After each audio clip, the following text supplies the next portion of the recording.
A city of impossible beauty sleeps within a mountain. The ancient city of Petra rises from the cliffs of Jordan, an entire metropolis carved directly into rose-red stone. But this wonder presents a staggering historical mystery. How did a civilization of nomadic traders, the Nabataeans, achieve this monumental feat with only ancient tools? By the end of our journey, you will understand the precise engineering genius and forgotten human effort that turned desert rock into a legendary capital. We will uncover how they mastered water in a parched landscape and how workers scaled cliffs to carve from the top down. What does it truly take for human ambition to leave a permanent mark on the earth? The answer begins not with a chisel but with a camel. The master builders of Petra were not born in stone palaces. They were the Nabataeans, a people who emerged from the vast deserts of Arabia as nomadic merchants. Their true genius was not in construction but in commerce. They commanded the ancient world's most precious trade routes, the arteries of wealth that carried frankincense and myrrh from southern Arabia to the courts of Egypt, Greece, and beyond. This was a spice road worth more than gold, and the Nabataeans became its undisputed guardians. Their wealth, however, was mobile, carried on caravans of thousands of camels. So why would such a people ever stop moving? Why choose to carve a permanent capital from a mountain? The location itself reveals the strategy. Petra is not on an open plain. It is hidden within a labyrinth of sheer sandstone canyons in modern-day Jordan, a natural fortress. For the Nabataeans, this was the perfect vault. Here, they could protect their amassed fortune, control the trade routes from a defensible stronghold, and create a neutral, secure oasis where traders from every empire could meet. Their transformation from desert nomads to settled kingdom was fueled by this incredible wealth, but their identity became a tapestry woven from every culture they encountered. As they interacted with the Assyrians, Egyptians, Greeks, and later the Romans, they did not merely trade goods. They absorbed ideas, art, and gods. They were cultural magpies collecting the best of the ancient world. This is why, when they finally decided to build a city worthy of their power, the architecture of Petra would not look purely Arabian. It would feature Egyptian-style carvings, classical Greek facades, and Roman engineering, all filtered through a unique Nabataean vision. They were the ultimate networkers of the ancient world, and their city would become a monument to that connected, cosmopolitan identity. So the question shifts. It is no longer just how they carved the stone, but why this particular blend of people at this precise moment in history decided to make such an impossible statement. What does a society build when it has the wealth of empires and the confidence to borrow from them all? That cosmopolitan vision met its perfect canvas in the very stone of the desert. The mountains surrounding Petra are not a uniform block but a layered masterpiece of geological history. The builders worked primarily with two distinct formations. The lower foundational layer is the dense, pale Disi sandstone, a sturdy base. Above it rests the spectacular Ishrin sandstone, the stone that gives Petra its iconic rose-red hue. This stone is a paradox. It is soft enough to be shaped with iron chisels and wooden mallets, allowing for intricate detail, yet it is firm enough to stand for millennia as a freestanding facade. But this beautiful material holds a vulnerability within its very grains. Sandstone is porous, it absorbs water, and in the desert, where temperatures swing from scorching days to freezing nights, that trapped moisture expands and contracts. Over centuries, this cycle causes the stone to crumble from within. A slow, relentless erosion the Nabataeans knew they had to outsmart. This meant the city's layout was never a matter of simple urban planning on a flat plain. Instead, the builders became masterful readers of the rock.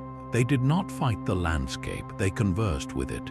Their first task for any new structure was to survey the cliff face, searching for natural advantages. A deep, vertical fissure in the rock was not a flaw. It could become a dramatic entrance or a drainage channel. a protruding ledge offered a perfect foundation for a temple platform. They sought out the most stable, massive sections of cliff, avoiding areas with visible cracks or weaknesses that could lead to collapse. The winding path of the Sick, the main gorge leading into the city, was not carved by human hands but by ancient water flow.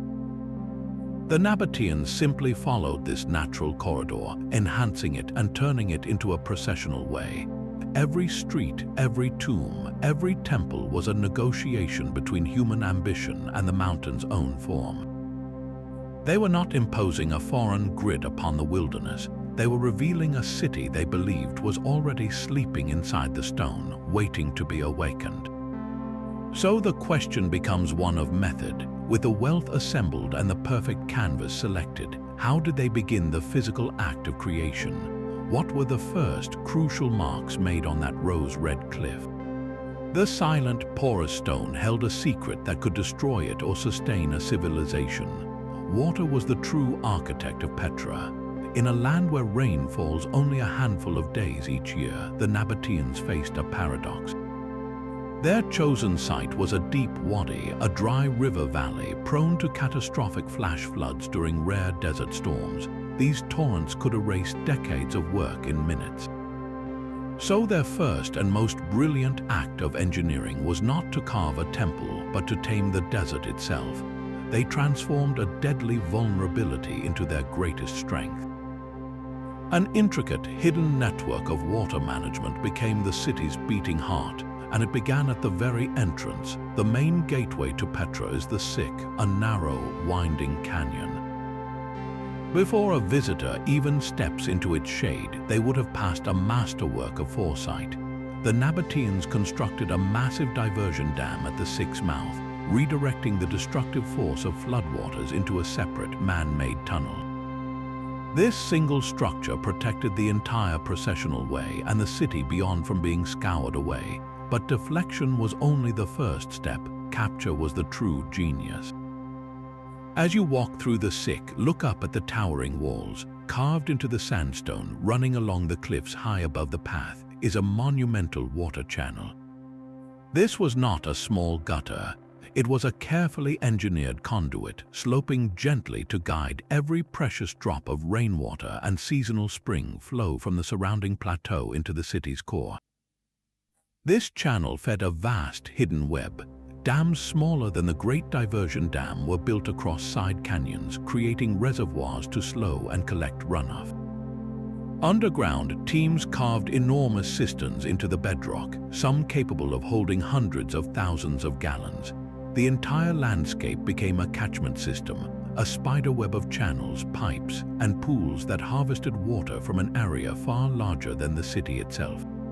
This was not merely for drinking. Water enabled everything. It sustained the thousands of workers and artisans who lived on site for years.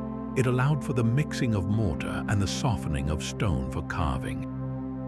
It fed gardens and orchards that gave Petra its reputation as a green oasis, a place of abundance that astonished desert travelers. Water also flowed for ritual, filling pools for ceremonial purification before entering sacred spaces like the treasury or the great temple. The Nabataeans did not just build in the desert. They rewrote its rules, creating a hydrological island where life and large-scale construction were not just possible but sustainable. This hidden infrastructure was the silent partner to every chisel strike, the true foundation for all the grandeur to come. With their lifeline secured, the workforce could finally turn its full attention to the mountain. How do you begin to carve a palace from a cliff face? The answer lies in a scaffold that never touched the ground. This engineered waterway carved high on the cliff was the lifeline for a far more ambitious project below. The Sick is the legendary throat of Petra, a winding sandstone canyon over a kilometer long that serves as the city's sole grand entrance. To walk its length is to experience a masterclass in psychological design. The gorge is not a straight path but a deliberate, serpentine passage, its walls soaring up to 80 meters high in places, so narrow that in spots the sky is reduced to a thin ribbon of blue far above. While shaped by an ancient river, the Sick was not left in its natural state. The Nabataeans became its sculptors, meticulously widening strategic sections, smoothing the towering walls, and paving the entire floor with stone slabs. That vital water channel we mentioned was carved along its entire length, a silent, elevated companion ensuring the city's survival with every step a visitor took. This was no simple road. It was a fortified, easily defensible bottleneck where a handful of guards could hold off an army. More importantly, it was a ceremonial gateway engineered for awe. Imagine the journey of an ancient trader or diplomat. After days in the blinding desert, they would enter this cool, shadowy cleft.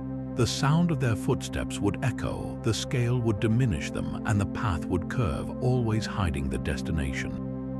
The Nabataeans likely enhanced this drama with strategic torchlight at dusk, casting dancing shadows on the rose-colored walls. Every turn built anticipation, every echoing sound heightened the senses until the final, breathtaking reveal.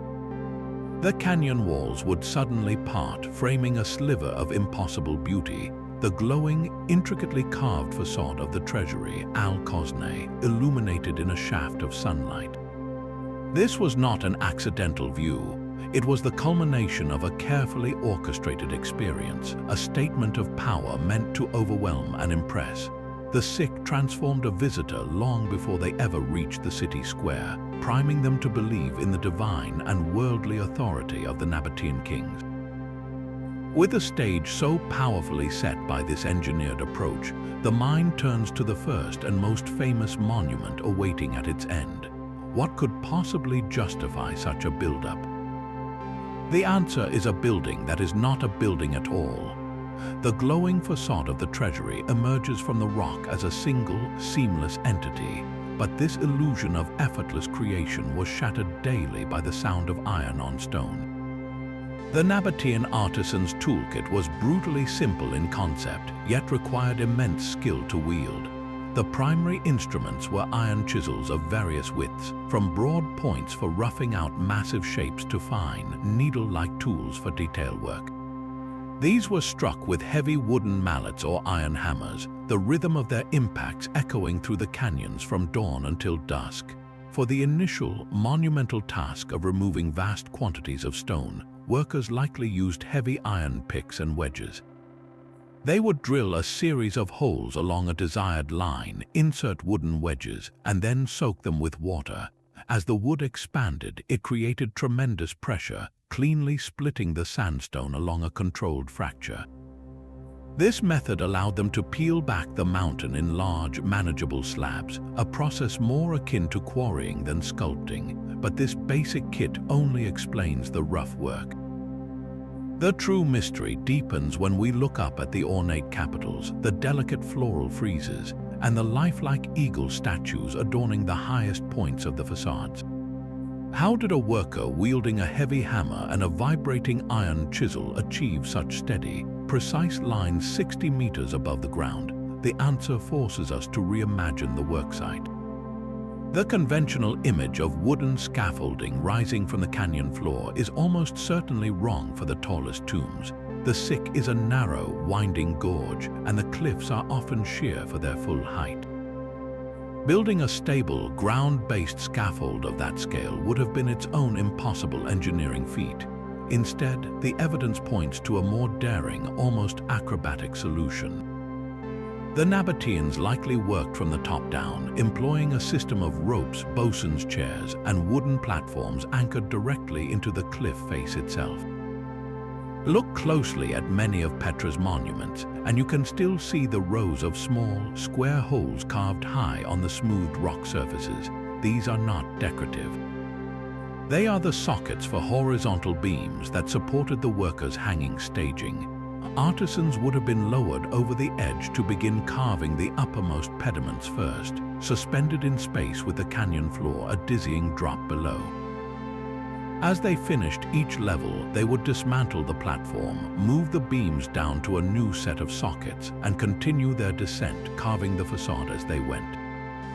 This top-down method explains the incredible precision, as the master carvers could constantly view the entire emerging form from a distance. It also required unimaginable courage and trust in every knot and anchor. For the finest details, like the intricate curls of stone vines or the feathers on a statue's wing, they may have used specialized, smaller chisels and even abrasives like sand to polish surfaces. Each facade was a years-long ballet of brute force and delicate touch, performed by artists dangling between the desert sky and the hard earth, their simple iron tools slowly teasing a masterpiece from the stubborn heart of the mountain. With the method of carving now coming into focus, a more profound question remains. How did they even know where to begin? Before a single chisel struck, a more crucial plan had to be etched not in stone but in the mind. The vertical sockets carved high on the smooth cliff face are the silent testament to a radical solution.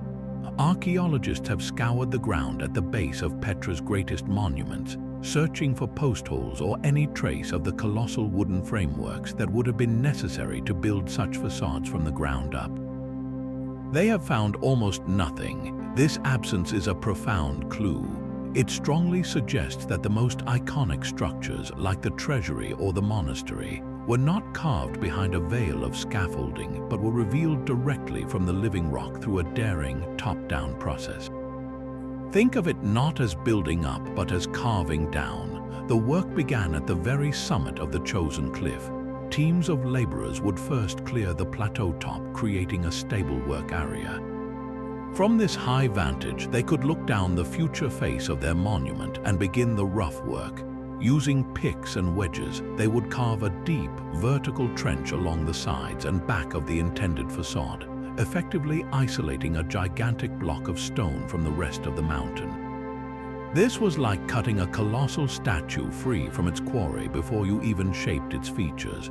With the block defined, the sculpting could commence at the highest point. But workers could not simply lean over a sheer 80-meter drop. This is where those mysterious square niches come in. Stonemasons would carve a horizontal row of these sockets into the freshly exposed rock face just below the plateau edge. Into these, they would insert sturdy wooden beams, creating a temporary platform that jutted out over the abyss. From this hanging stage, artisans could begin to shape the uppermost sections of the pediment and capitals. Once a level was complete, they would carefully dismantle the platform, lower the beams, and carve a new row of sockets further down the facade.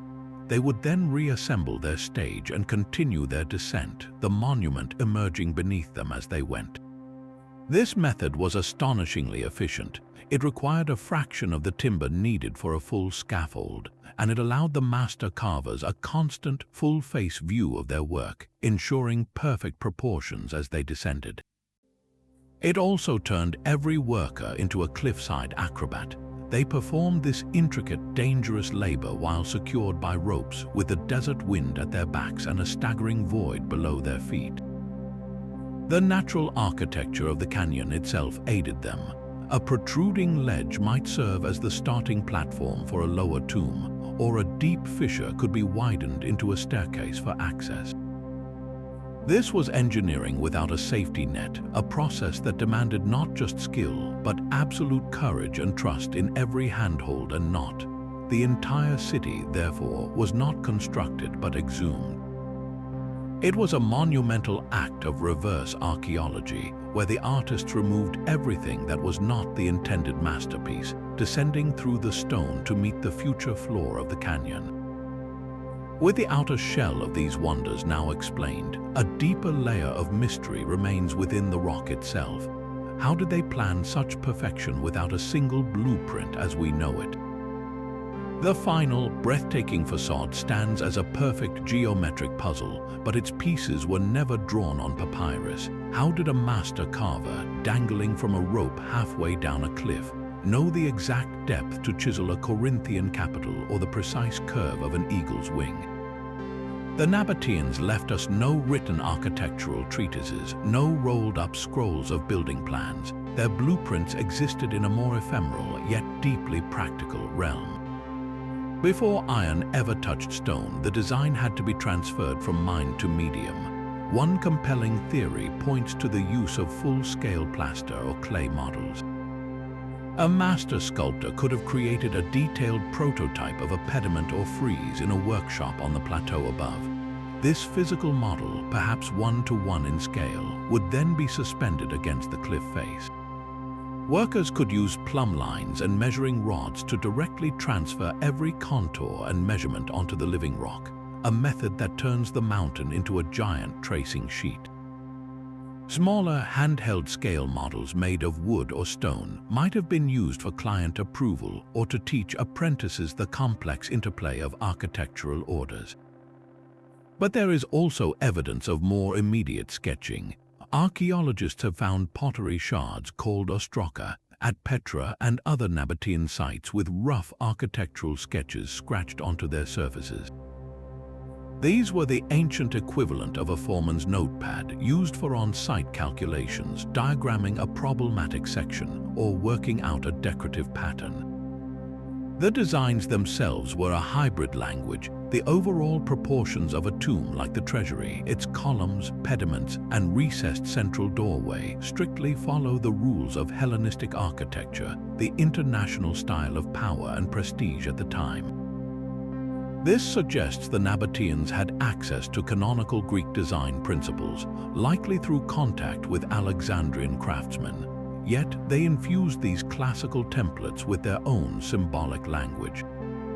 The stone eagles, sun discs, and mythical figures like the twins Castor and Pollux are not mere decoration. They are a narrative in stone, speaking of protection, divinity, and the afterlife.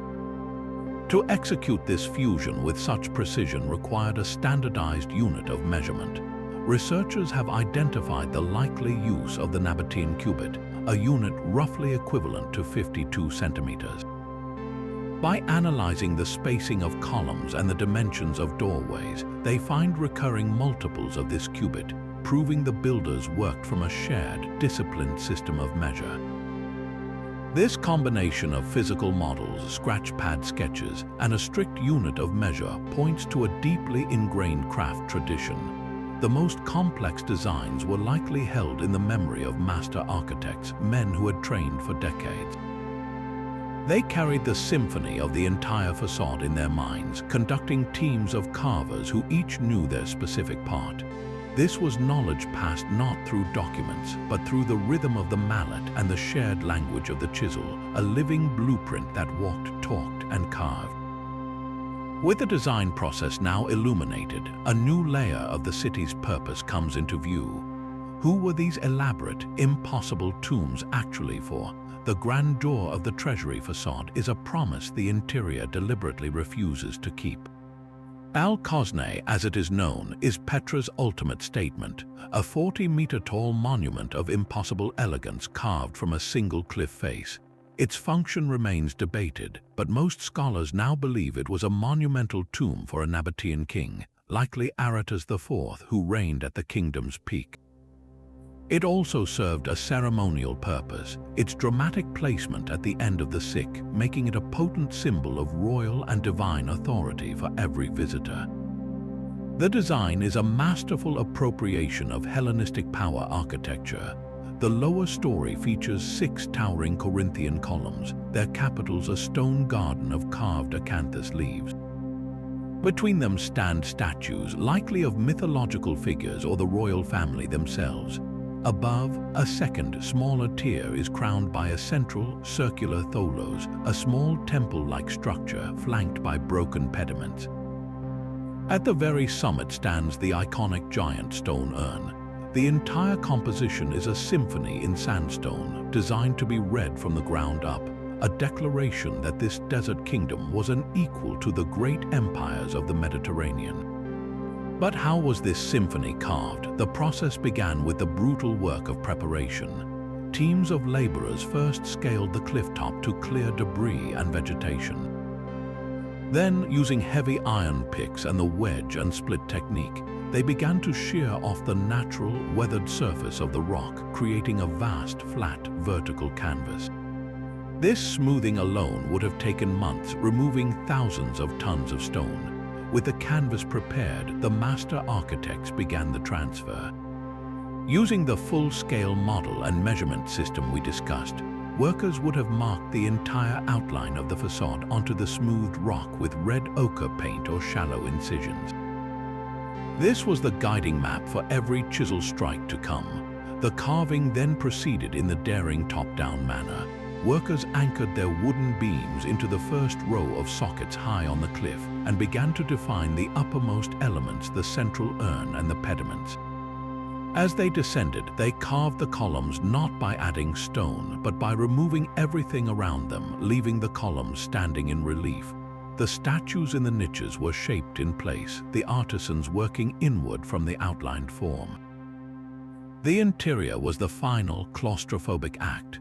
Once the outer shell was largely complete, teams moved inside the growing hollow to excavate the burial chambers. They worked from the ceiling downward, carving out the small, surprisingly plain rooms from the inside out, ensuring the roof was fully formed and supported before they removed the stone beneath it. The contrast is stark, the opulent exterior giving way to a simple, sacred space for the dead.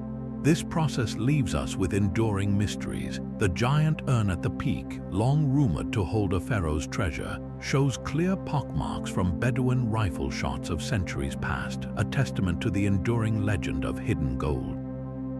Scientific surveys using ground-penetrating radar have intriguingly revealed evidence of an unknown chamber behind the far wall of the main interior room, a secret space that has never been entered. Was it a hidden burial vault, a sealed storage room for ritual objects, or simply a natural cavity? For now, the urn remains empty and the chamber remains sealed, the treasury holding its final secrets close, a perfect symbol of a city that was itself carved from a mountain of mysteries.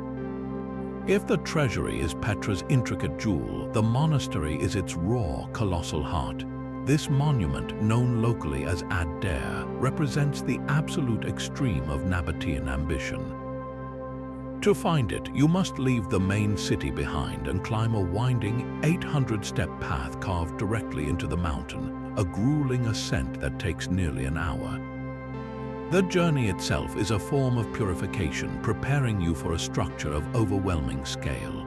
Emerging onto a high plateau, you are confronted not with intricate detail, but with sheer, monumental mass.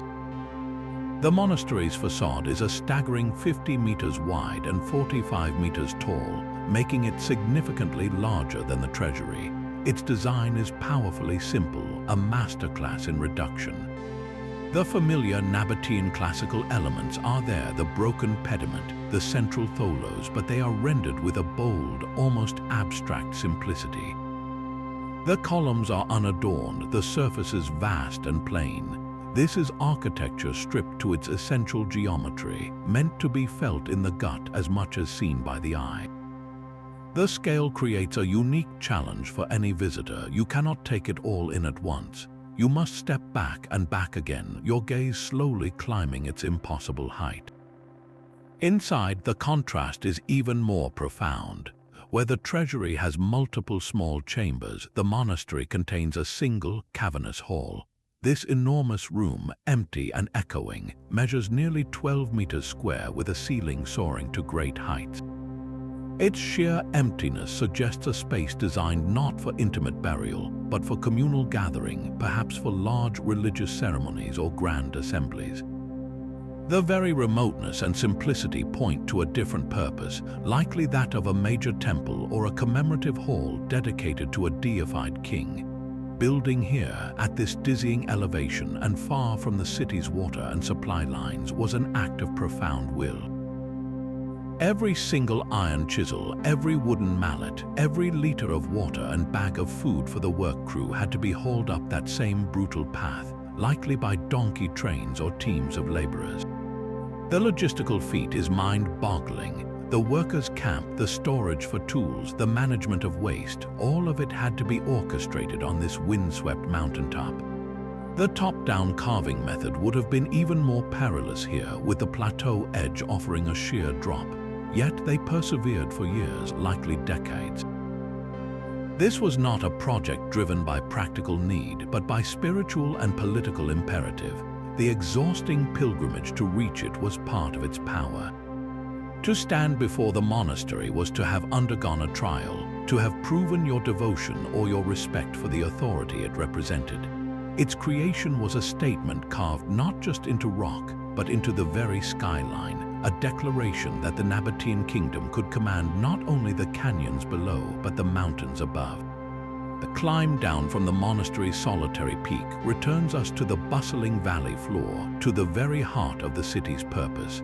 Here, along the main canyon walls, stretches an entire district of the dead known as the Street of Facades. This is not a single monument, but a community carved in stone, a silent neighborhood where the social order of Petra was permanently etched into the cliff face. Row upon row of tombs, numbering in the hundreds, are stacked and clustered along the sandstone walls, their doorways staring out across the ancient city like hollowed eyes. This was the necropolis, and its organized grandeur reveals that Petra's carving was not a sporadic royal project, but a massive, continuous civic undertaking that spanned generations. The first impression is one of astonishing density. Unlike the isolated, majestic treasury, these tombs are built in close proximity, sometimes sharing walls, creating a vertical cityscape. Their arrangement is not random chaos, but a clear reflection of Nabataean society. The size, height, and ornamentation of your tomb proclaimed your status in life for all eternity. The most prominent, eye-level tombs with grand classical facades belong to the wealthy elite high-ranking officials, military commanders, and successful merchants. Simpler, smaller tombs higher up or in less desirable locations were for the middle class, while the simplest niches or shaft tombs were for common citizens. Climbing the social ladder literally meant securing a better plot on the cliff. The architecture itself tells a story of evolving taste and identity. The earliest and most common style is the pylon tomb, named for its resemblance to the towering gateways of Egyptian temples. These have a stark, stepped silhouette, a massive square frame surrounding a recessed doorway, often topped with a series of ascending steps called crow steps. This design is purely Nabataean, a powerful, abstract form that speaks of their early cultural roots. As you walk the street, you see this style gradually blending with foreign influences. Later tombs incorporate classical elements, pilasters that mimic columns, triangular pediments, and even simplified Corinthian capitals. It is a visible timeline in rock, showing a society becoming more cosmopolitan, yet never abandoning its foundational aesthetic. These facades were not mere decoration, they were the entrance to an eternal house. Inside, beyond the grand doorway, lay the burial chamber. Here, the Nabataeans practiced a form of secondary burial. The deceased would first be placed on a stone bench or in a niche called a loculus, carved into the chamber wall. After the body had decomposed, the bones would be gathered and placed into a small, carved cavity or a ceramic ossuary, making room for the next family member. A single tomb could serve generations, a permanent family vault. This practice transformed the necropolis from a cemetery into a true city for the ancestors, a place of perpetual reverence that required constant maintenance and ritual. The labor implications are staggering. The Street of Facades alone represents thousands of worker years. While royal projects employed specialized master carvers, this district would have been the work of local stonemason guilds, teams of artisans who made tomb carving their family trade. The sound of chisels would have been a constant background hum in Petra for centuries, as new tombs were commissioned and old ones expanded.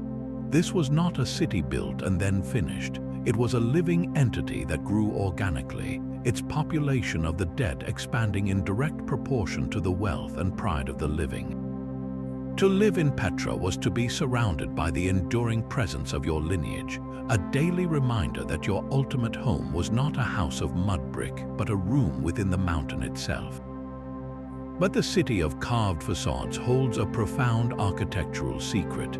Tucked away from the main canyon, the great temple complex shatters the very rule that defines Petra. Here, for the first time, we encounter a monument built not from the living cliff, but from thousands of individual quarried stone blocks.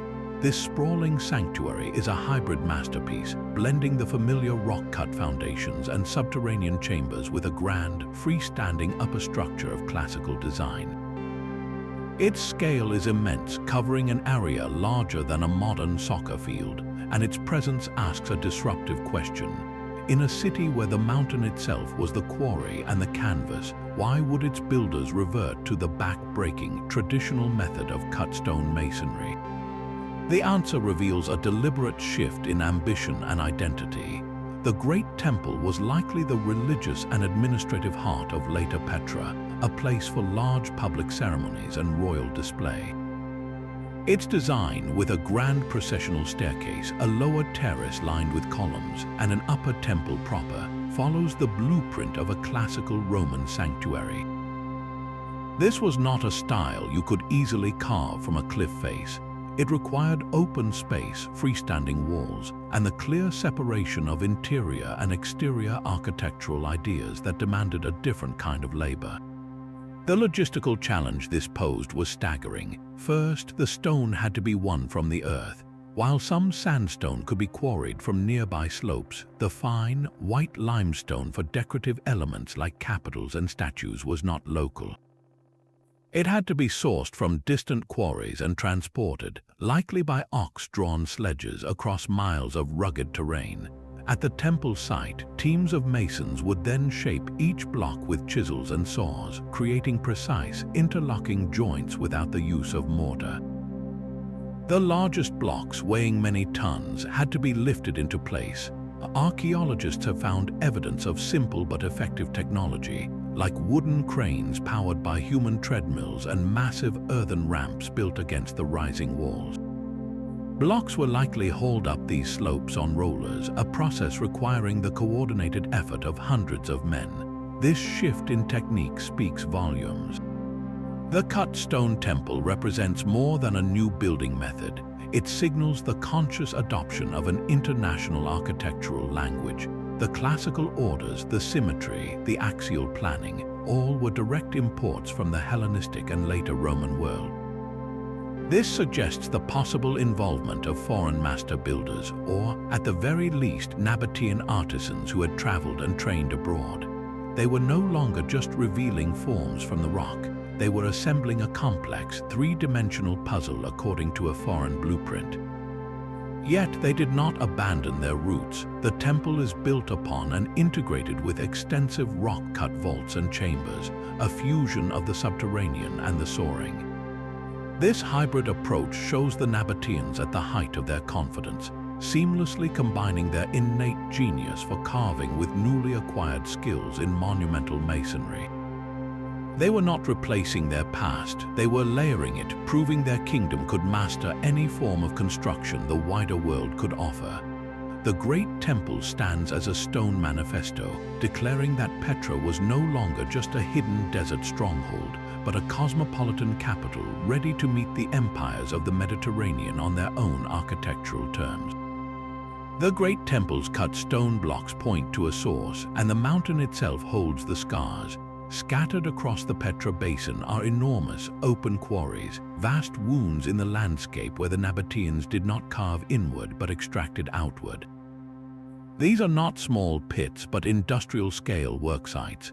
The most famous, located near the base of the high place of sacrifice, is a staggering expanse of terraced rock, its walls showing the clear, parallel grooves of systematic extraction.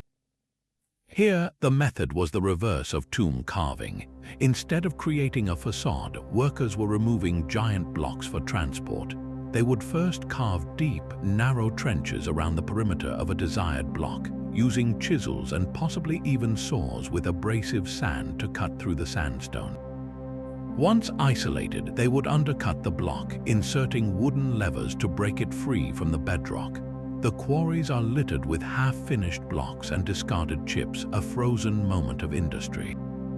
The scale of removal is immense, representing thousands upon thousands of cubic meters of stone. This presents a haunting archaeological puzzle. If they quarried this much stone, where did it all go?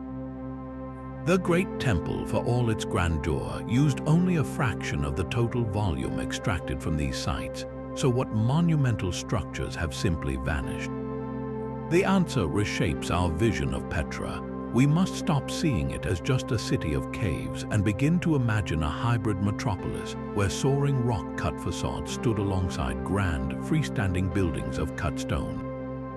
The main colonnaded street, the city's bustling thoroughfare, was once lined with such structures. Shops, temples, and public buildings with proper roofs and walls would have framed the paved way.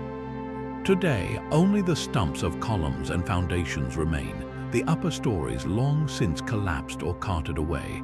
Earthquakes, which frequently shake the region, are the primary suspect in this disappearance.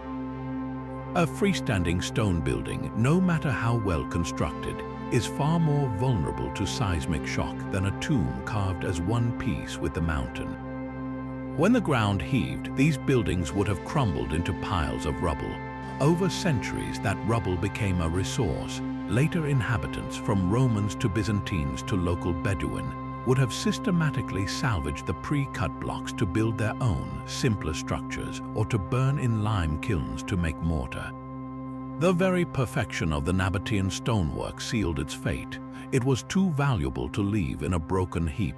This means the silent, empty landscape we walk through today is a palimpsest, a canvas where the boldest ink has faded. The quarries are the negative space, the proof of a positive form that is now missing. They whisper of a much denser, more vertical, and more architecturally diverse city than the cliff-faced necropolis alone suggest. Petra was not a silent city of the dead. It was a vibrant, noisy capital of living commerce and ceremony. Its soundscape a mix of chisels in quarries, hammers on rising walls, and the din of markets held in the shadow of both carved and built wonders.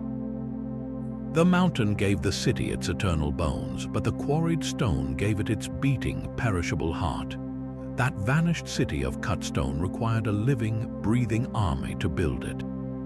So who were the hands that shaped Petra? The silent facades give no names, leaving a profound historical debate. Was this the product of a vast slave labor force, the disciplined work of paid master artisans, or a grand communal project driven by national pride? The evidence, when pieced together, points to a complex and surprisingly sophisticated answer. The sheer scale of the work defies simple explanation. To carve the treasury alone, experts estimate it would have required the continuous labor of 40 skilled workers for at least 3 years, but that is just for the carving. Add in the months of preliminary rock smoothing, the endless hauling of debris, the support teams managing food, water, and tools, and the project balloons to involve hundreds of people for a single monument. Multiply that by the hundreds of tombs, the Great Temple, the water systems, and the quarries, and you have a workforce numbering in the thousands, sustained not for a single season but across generations. This was not a project of conquest like the Egyptian pyramids built by a pharaoh's command over a subjugated populace. The Nabataean kingdom was smaller, wealthier from trade, and more socially fluid. The logistical reality of managing such a workforce argues against a purely slave-based system. Slaves require constant supervision and security, especially in a rugged, open landscape like Petra's canyons. A discontented slave force could easily sabotage the intricate work or flee into the surrounding desert. Furthermore, the precision and artistic consistency seen across decades of carving suggests something else: institutional knowledge and pride in craftsmanship. This level of skill is typically cultivated in guilds of free artisans who train their sons, passing down techniques and a professional identity. Small inscriptions found in some tombs and quarries, often just a name or a simple mark, are believed to be the signatures of these working crews, a practice of free men, not owned laborers. This suggests a hybrid model: the brutal, unskilled work hauling stone, clearing rubble, building earthen ramps may well have been done by slaves, prisoners of war, or seasonal laborers drawn from the poorer classes. But the act of creation itself, the translation of design into enduring beauty, was likely the domain of a respected, well-compensated class of Nabataean stonemasons and sculptors. They were the keepers of the cubit measure and the memory of the classical orders. Their social organization would have been immense. Imagine the daily rhythm. At dawn, overseers would allocate tasks. Quarry teams would head to the cliffs with their iron picks. Water carriers would make endless trips from the cisterns to the worksites. Cooks would prepare massive vats of grain and stew in a dedicated camp, its location still hinted at by pottery shards found outside the city center. Scribes would track deliveries of tools and food paid for by the royal treasury or wealthy families commissioning tombs. This was a permanent, organized industry.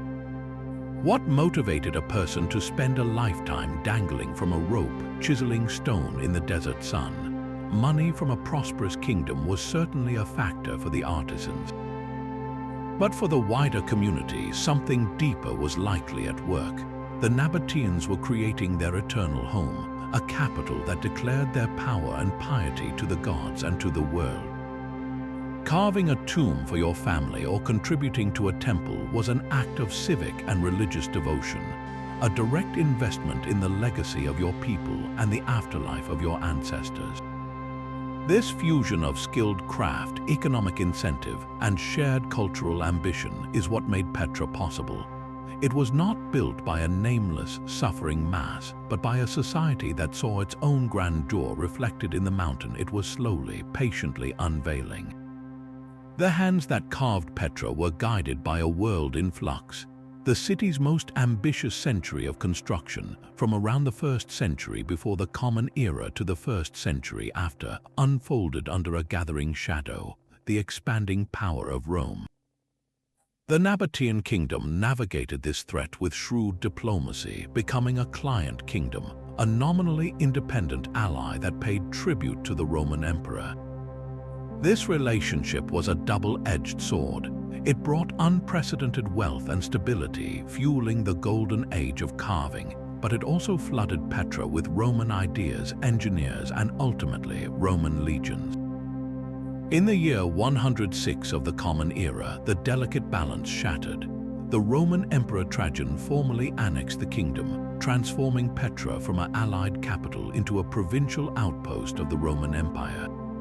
This was not a violent conquest but an administrative takeover, yet its impact on the city's stone soul was profound and complex. Roman annexation did not halt construction, it redirected it.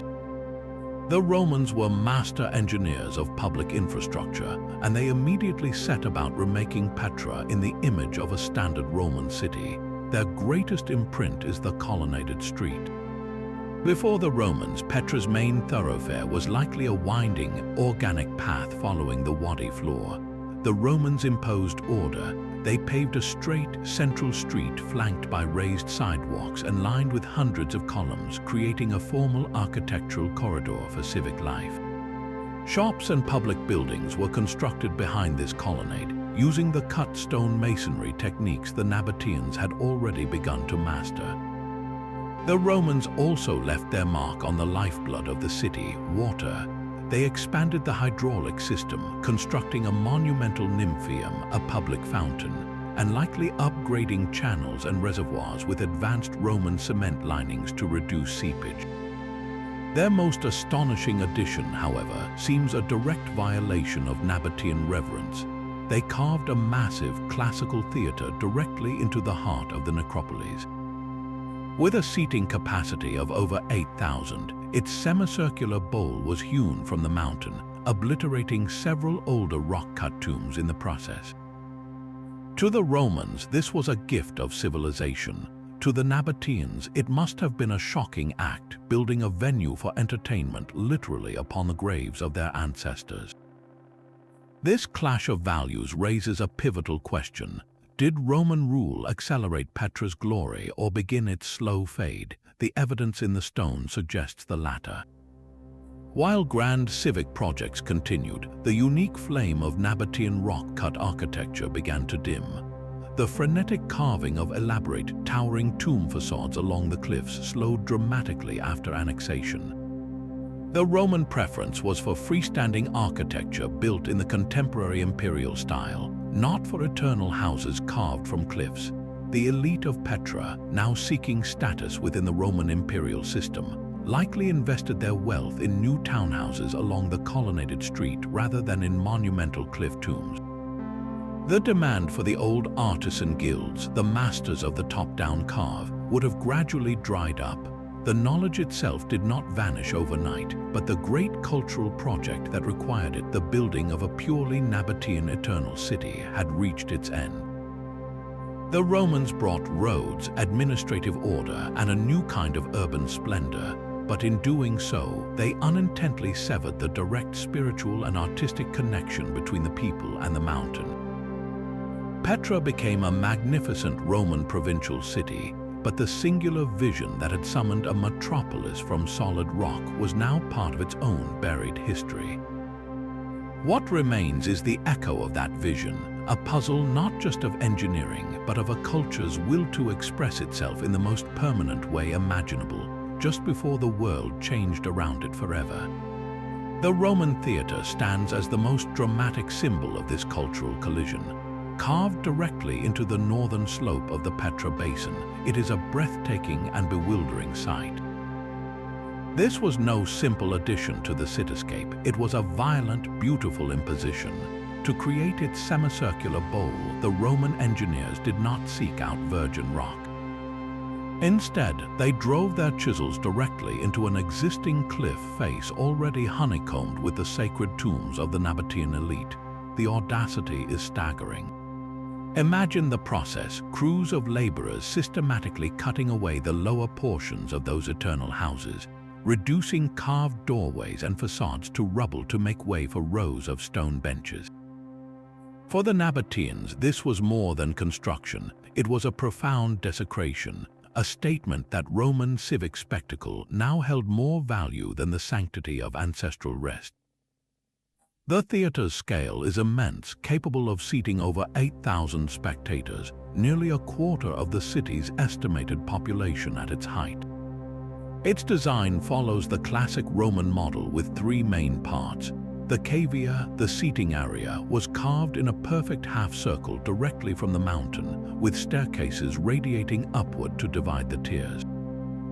The orchestra, the flat space between the seats and the stage, was paved in stone. Most impressive was the skene fronds, the towering, elaborately decorated stage building that formed the backdrop for performances.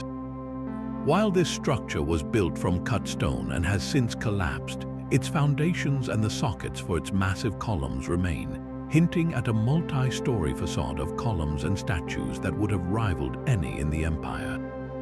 The acoustic design was masterful. The curved stone bowl naturally amplifies sound, allowing a speaker on the stage to be heard clearly in the highest rows without shouting. This engineering served a clear social purpose. The theatre was the ultimate tool of Romanization, a place where the population gathered to watch plays based on Greek and Roman myths, to witness gladiatorial contests, or to hear imperial proclamations. Here, in the shadow of the very tombs they had built over, the people of Petra were schooled in the narratives, values, and entertainments of their new rulers. It was a brilliant, if ruthless, piece of urban planning, physically and culturally overwriting the old order. This single structure captures the entire paradox of Petra under Rome, a city gaining the polished veneer of a global empire while its original, rock-cut soul was being quietly buried. The Roman theatre's stone seats looked out over a city we can no longer see.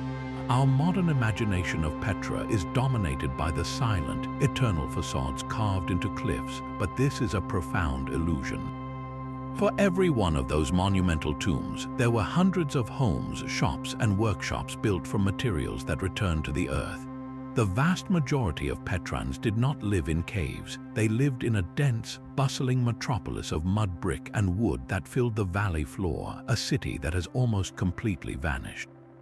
This lost urban heart is the key to understanding Petra not as a necropolis, but as a thriving capital. Archaeological excavations along the colonnaded street and in the city center have painstakingly revealed this hidden layer. Beneath the rubble and wind-blown sand, teams have uncovered the ghostly outlines of an entire city block. They find the stone foundations of multi-story buildings, the post holes for wooden support beams, and the crumbled remains of walls made from sun-dried mud brick. These foundations tell a story of crowded, vibrant urban life. The buildings were packed tightly together, sharing walls with narrow alleyways running between them. They rose several stories high, creating a shaded, labyrinthine environment below. The ground floors were likely dedicated to commerce, open-fronted shops where merchants sold spices, textiles, and pottery. The upper floors would have been living quarters for families, accessed by wooden staircases or ladders. The air would have been thick with the smells of cooking fires, animal dung, baking bread, and the perfumes of the trade goods that made the city rich. This was a city of noise and movement, of children playing in dusty streets, of merchants haggling in a dozen languages, and of the constant background clamor of construction and craft. The contrast between this ephemeral domestic world and the permanent stone necropolis is intentional and revealing. The Nabataeans invested their eternity in the mountain, carving tombs meant to last for millennia. But for their daily lives, they used the practical, affordable materials of their time and place. Mud brick, made from the very earth of the valley mixed with straw and water, was cheap, readily available, and provided excellent insulation against the desert heat and cold. Wood from local acacia or imported cedar framed the upper levels and supported flat roofs. These materials were perfect for a living, growing city that needed to adapt and change, but they had one fatal weakness. When abandoned, a mud brick structure, exposed to rare but torrential winter rains, simply melts. It dissolves back into the earth from which it came, leaving only a vague, lumpy mound and those stubborn stone footings. Earthquakes would have accelerated this process, shaking the brittle brick walls into piles of rubble that were then scavenged or washed away. So the city we walk through today is an inverted image. The eternal houses of the dead, meant to be silent and permanent, are what remain in crisp detail. The transient houses of the living, full of noise and impermanence, have returned to the soil. This means our journey through Petra is a walk through its skeleton, not its flesh. To truly see the city, we must mentally rebuild those dusty foundations, filling the silent valley with the voices, smells, and chaotic energy of 40,000 people going about their daily lives, all under the watchful gaze of their ancestors, permanently enshrined in the cliffs above. That vanished city of mud brick rose and fell to the rhythm of centuries, not decades. Piecing together a timeline for Petra's construction is like assembling a clock from scattered, sand-worn gears. Scholars agree the city's story spans an immense period, from its humble beginnings as a seasonal camp in the 4th century before the Common Era to its final monumental projects in the 2nd century of the Common Era.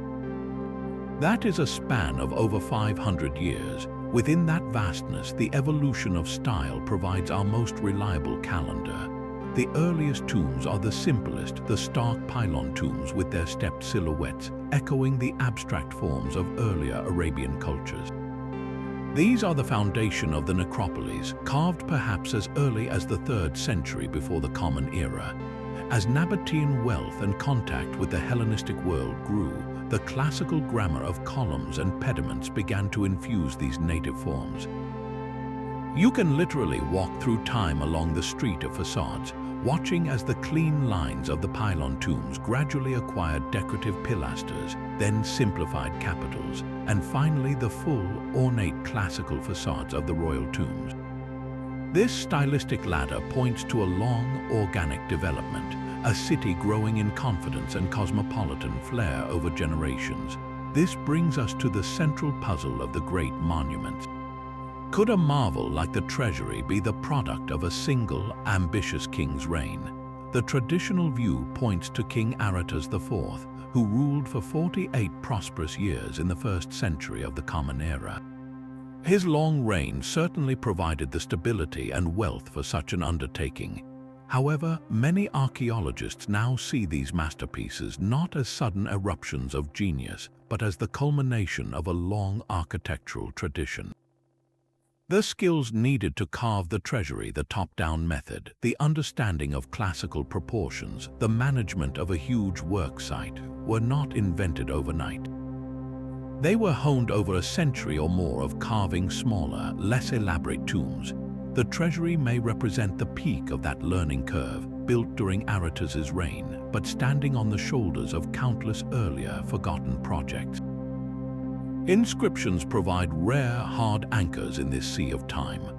A dedication carved in stone at the nearby site of Sela mentions a Nabataean king in the 1st century before the Common Era, confirming the kingdom's organized power at that early date. Within Petra itself, a Greek inscription found near the Great Temple names a chief sculptor, providing a human name and a snapshot of the professional guilds at work. Perhaps the most telling evidence is not what is written, but what is missing.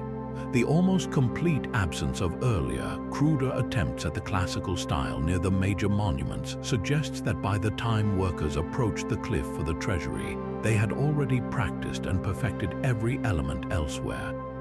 The current scholarly consensus paints a plausible, multi-generational chronology.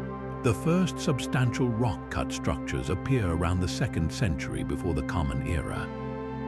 The 1st century before the Common Era saw a boom in tomb carving and the development of the sophisticated water system that enabled further growth. The 1st century of the Common Era under Aratus IV was the golden age when the most iconic facades and the Great Temple were likely completed. Finally, the 2nd century under Roman rule saw the shift to cut stone civic projects like the colonnaded street and the theatre. This timeline transforms Petra from a sudden miracle into something even more remarkable, a sustained act of cultural will, a project so vast that its beginning was forgotten by the time its final stones were laid. The silent endurance of Petra's facades is a testament to a hidden battle. For over 2,000 years, this landscape has been shaken by powerful earthquakes, yet the most iconic carvings still stand. Their survival is not a matter of luck, but of a brilliant, intuitive engineering code written directly into the stone, a profound understanding of how to build with the earth's violence in mind. The first and greatest defense was the very method of creation. A rock-cut tomb like the treasury is not a built structure, it is a subtracted one. The entire facade and its interior chambers are a single, monolithic piece of the mountain itself. There are no separate walls, no roof that could collapse inward, no mortar joints that could shake apart. When an earthquake's waves pass through, this unified mass moves as one with the bedrock beneath it. It may sway and vibrate, but it cannot disassemble. The forces that would shatter a built building simply flow through the living rock. This principle extends to the natural architecture of the site. The Nabataeans did not carve their tombs on isolated, freestanding pinnacles of stone. They strategically placed them within massive, stable buttresses of natural rock.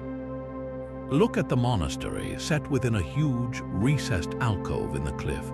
The mountain embraces it on 3 sides, anchoring it firmly and shielding it from direct seismic shock. The builders sought out these solid, deep sections of cliff, avoiding fault lines or areas of visible fracture. They used the mountain's own strength as a shield. Even in their freestanding, cut stone buildings, like those around the Great Temple, they employed clever techniques for flexibility.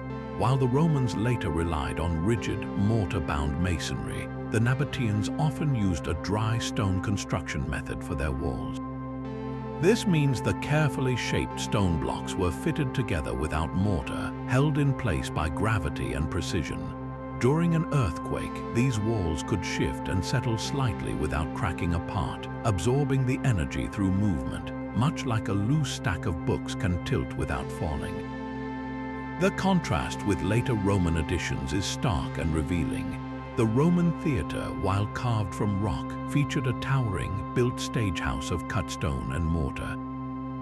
When major quakes struck, that rigid, heavy superstructure collapsed into a heap of rubble, while the carved seating bowl, being part of the mountain, remained largely intact. The colonnaded streets columns, set in rigid bases and topped with heavy capitals, toppled in rows. The Nabataean structures that did fail were often the hybrid ones that incorporated rigid, mortared elements. This pattern suggests a deep, empirical knowledge gained over centuries of living in a seismically active rift valley. They learned to work with the Earth's movement, not against it. Their architecture speaks of harmony with natural forces, creating a city that was not just beautiful but resilient, designed to endure the very tremors that would erase the works of empires who believed they could conquer nature with sheer, rigid strength. The mountain's resilience hid a final, brilliant secret in plain sight. We have walked through a city of rose-red stone, but that iconic hue is only the first layer of a story written in color. The sandstone cliffs of Petra are a natural palette, ranging from pale, creamy yellows in the Dissy Formation to the vibrant oranges, deep reds, and even purples of the Ishrin layer. These bands of color were created by varying levels of iron oxide and other minerals deposited over eons, and the Nabataeans used this geology as a dramatic design element. They strategically placed their most important facades in cliffs with the richest red tones, ensuring the treasury and the monastery would glow with a fiery warmth in the desert sun. But this natural beauty was merely the canvas, not the finished artwork. For decades, archaeologists brushed aside tiny flecks of pigment found on the monuments, assuming they were traces left by later cultures. Recent, meticulous analysis has shattered that assumption. Using advanced microscopic and chemical techniques, researchers have now confirmed that many of Petra's grandest facades were once covered in brilliant polychrome plaster and paint. The silent, monochrome ruins we see today are ghosts of their original selves. Imagine the treasury not in uniform rose red, but as a riot of color. Its columns might have been painted a stark white or a creamy ivory to mimic marble. The recessed panels within the pediment could have been a deep, celestial blue, made from crushed azurite or Egyptian blue pigment. The intricate floral carvings on the capitals might have been picked out in vibrant yellows from ochre and vivid reds from cinnabar. The statues standing in the niches would have had lifelike skin tones, detailed clothing, and expressive eyes. This was not subtle decoration, it was a deliberate, overwhelming spectacle. The pigments tell a story of trade and wealth. The bright blue likely came from distant sources, either the Sinai Peninsula or through trade with Egypt. The rich red cinnabar was mined from as far away as Spain, traveling along the very trade routes the Nabataeans controlled. Using these expensive, imported colors was a display of power as potent as the carving itself. The application required yet another specialized guild of artisans, the plasterers and painters. Before any color could be applied, a smooth base had to be created. Workers would have applied multiple layers of lime-based plaster to the carved sandstone, filling in any imperfections and creating a uniform surface. This plaster itself was an engineering feat, formulated to adhere to the porous stone and resist the harsh desert climate. Only then could the painters begin, working with brushes made from reeds or animal hair, mixing their pigments with binders like egg or plant gum. This revelation fundamentally changes our mental reconstruction of the city. Petra was not a solemn, earthy place of natural stone. It was a dazzling, polychrome metropolis, a visual shout of prosperity and piety that would have been visible from miles away. The stark, beautiful ruins we photograph today are the result of 2,000 years of sun, wind, and rain slowly scouring away that vibrant skin, leaving only the bare, majestic bones. To stand before the treasury now is to witness a magnificent skeleton, but we must train our minds to see the city as its builders and citizens did, clothed in a blinding, glorious robe of color.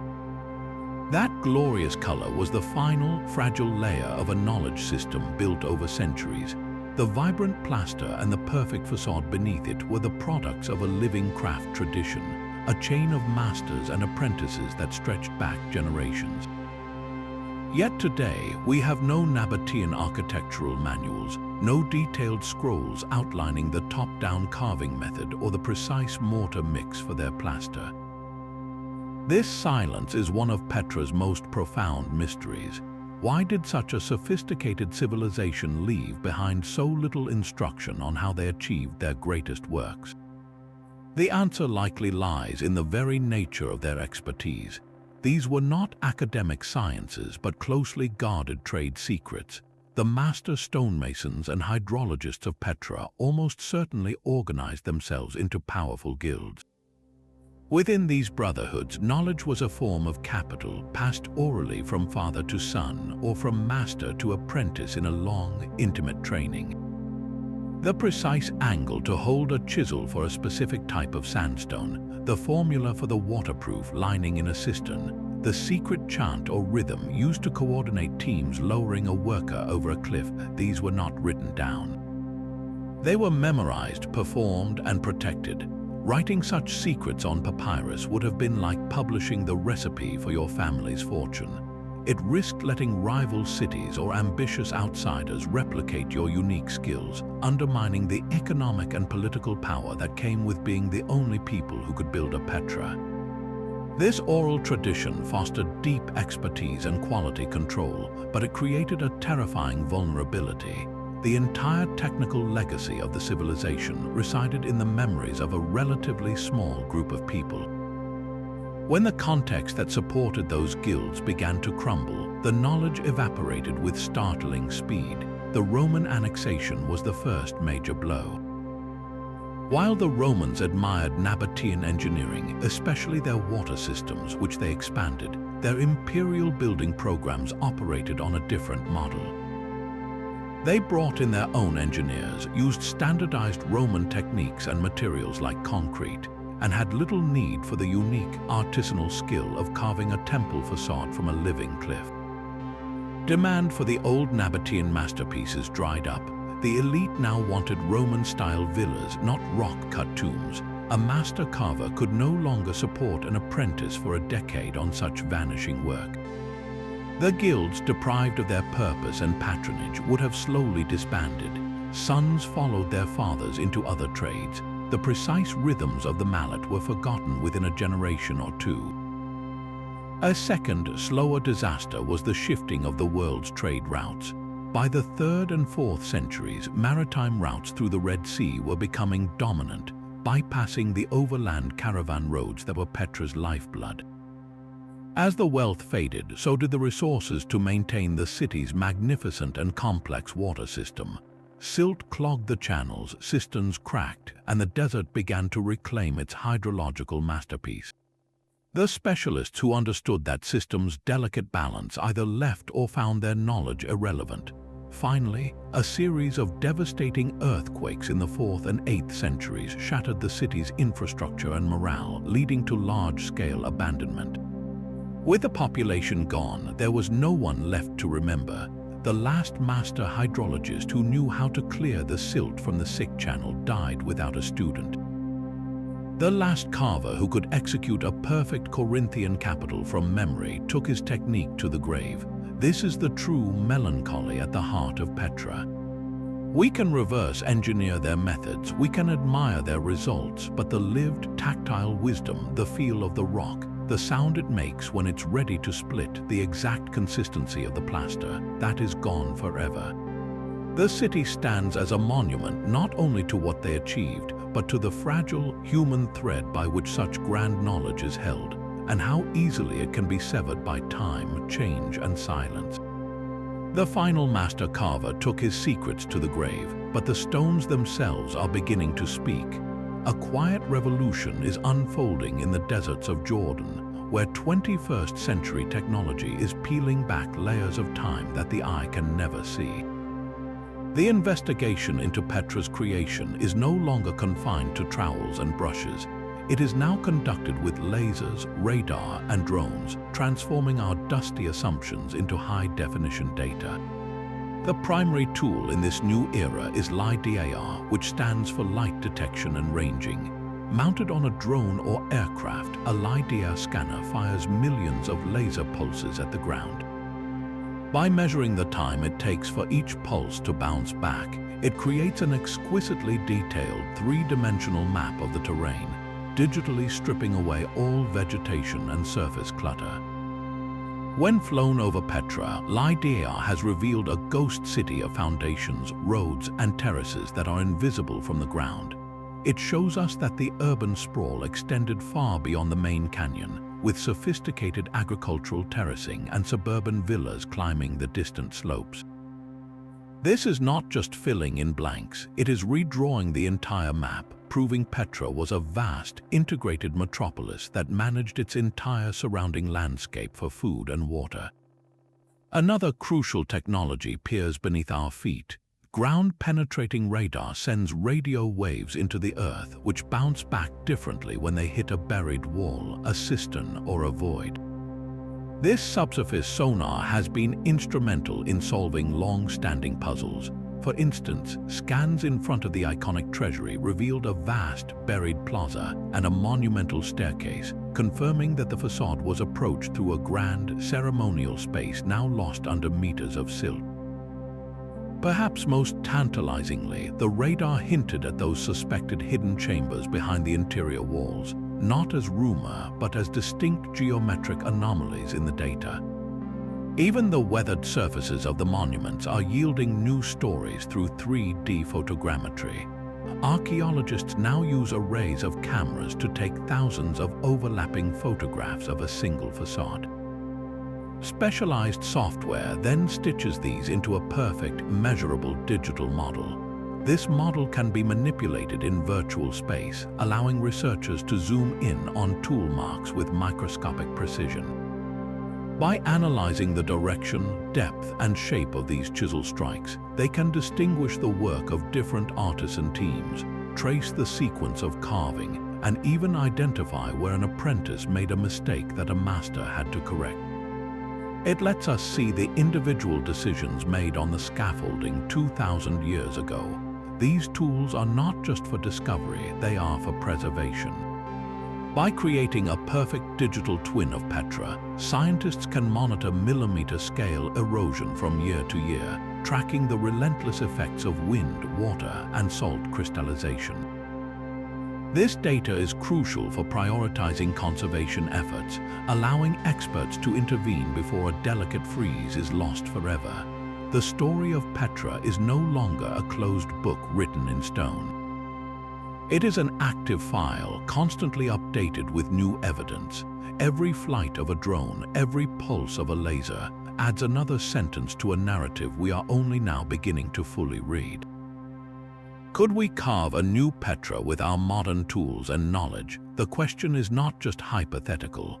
In recent years, teams of experimental archaeologists and skilled stonemasons have attempted to answer it by trying to replicate a single, small section of a Nabataean tomb facade using only the tools and techniques available in the 1st century. The results are a profound lesson in humility. One such project gathered a crew of experts, armed them with iron chisels, wooden mallets, and heavy sandstone abrasives, and set them to work on a suitable cliff face. Their goal was modest, to carve a 1-meter square section of a simple decorative frieze, nothing as complex as a column or statue. The first shock was the sheer physical toll. Swinging a heavy mallet against an iron chisel from dawn until dusk, day after day, is brutally exhausting work that quickly blisters hands and strains shoulders. The second was the noise, a deafening, relentless percussion that would have been the constant soundtrack of ancient Petra.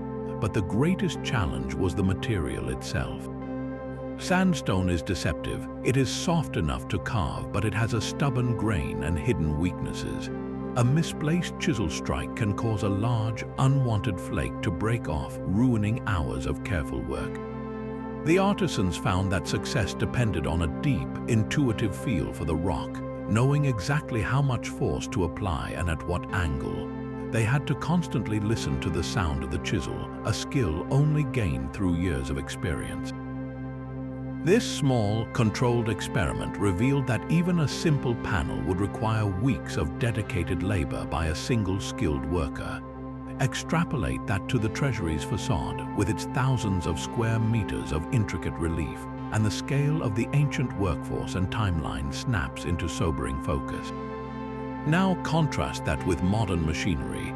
Today, we have diamond-tipped saws that slice through sandstone like butter, pneumatic jackhammers that pulverize rock in minutes, and cranes that can lift multi-ton blocks with ease.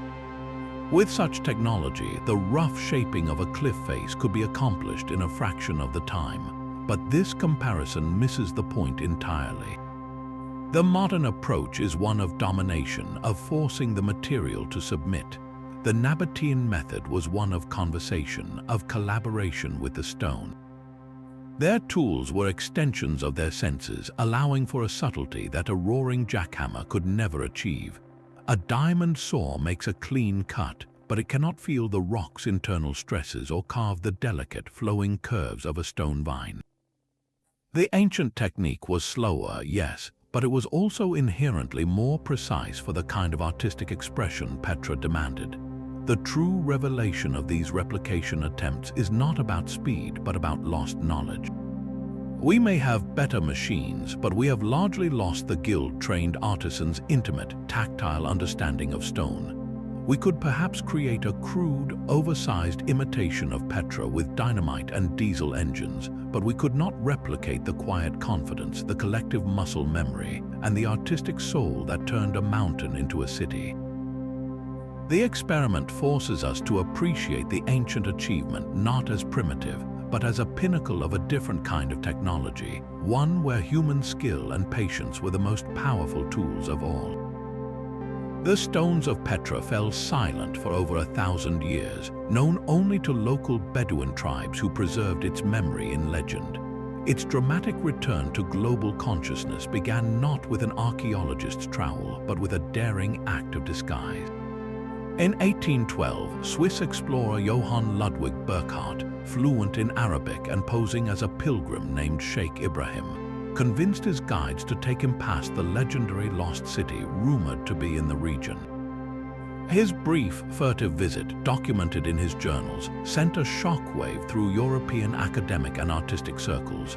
Here was not a myth, but a real metropolis of impossible architecture hidden in plain sight. The published accounts and later artists' renderings, like those by David Roberts in the 1840s, ignited a fevered Nabataean revival in Western design. Architects captivated by the fusion of classical form and dramatic, rock-hewn mass began incorporating elements of Petra's aesthetic into everything from grand civic buildings to ornate garden follies. The striped, layered stonework, the bold, abstracted geometric patterns from the simpler tombs, and the very idea of architecture emerging from the earth itself became powerful motifs. This was more than a stylistic borrowing. It was the birth of Petra as a global icon of romantic antiquity. That iconic status was cemented for a new generation by a fictional quest. In 1989, the climax of Indiana Jones and the Last Crusade presented the treasury not as a mere backdrop, but as the ultimate treasure vault, the Temple of the Sun. While the interior was a studio creation, the awe-inspiring approach through the sick and the reveal of the facade used Petra's real grandeur to sell a fantasy. In that moment, for millions of viewers, Petra became the definitive lost city, a symbol of adventure and hidden knowledge waiting at the end of a perilous journey. This pop culture phenomenon transformed tourism, but it also created a new challenge, balancing global fascination with the urgent need for preservation. That balance found its formal expression in 1985, when Petra was inscribed as a UNESCO World Heritage Site.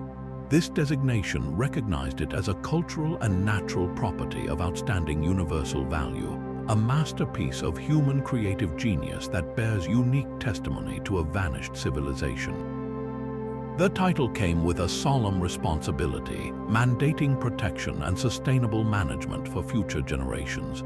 Today, Petra's greatest legacy is its enduring inspiration. Modern environmental architects study its passive cooling techniques and ingenious water harvesting as models of sustainable design in arid regions. artists and filmmakers continue to draw on its powerful silhouettes and plays of light. But perhaps its most profound lesson is philosophical. In an age where construction often means dominating a landscape, Petra stands as a timeless testament to a different path, a symphony of ambition composed in harmony with the Earth's own score. It asks us what we can achieve not by conquering nature, but by listening to it, by having the patience to reveal the beauty already sleeping within the stone. Petra's legacy is not a single story, but a layered revelation of human ingenuity. We now understand it as the product of three interlocking geniuses. First, the hydrological mastery that transformed a flash-flooded canyon into a life-giving oasis, an engineering feat that made all else possible. Second, the daring top-down carving technique, where artisans worked from hanging scaffolds, patiently revealing monuments from the living rock rather than constructing them upon it. And third, the sophisticated blend of this rock-cut architecture with a vanished city of cut stone and mud brick, creating a hybrid metropolis both eternal and everyday. This was not magic, nor the work of a lost super-civilization. It was the coordinated generational effort of the Nabataeans, a people of nomadic traders who evolved into master builders, absorbing the best ideas of the ancient world to express their own unique identity in the most permanent medium imaginable. Their empire is gone, its wealth scattered by shifting trade winds and the slow grind of tectonic plates. The vibrant paint has flaked away, the bustling streets have melted back into the dust, and the knowledge of the master carvers vanished when the last apprentice laid down his chisel. Yet the mountain they conversed with still holds their dream. In that enduring contrast lies a profound truth. Empires with all their power and pride are fleeting. But human creativity, when it works in harmony with the natural world, can achieve a kind of immortality. Petra stands not as a monument to a king, but to the collective human spirit, to our relentless drive to make a mark, to create beauty, and to tell our story in a way that outlasts us. What do you believe is Petra's single greatest mystery? Was it their water management, their fearless carving methods, or the silent disappearance of their craft? Share your thoughts in the comments below.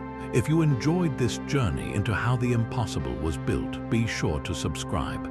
Our next exploration into history's greatest enigmas is already waiting.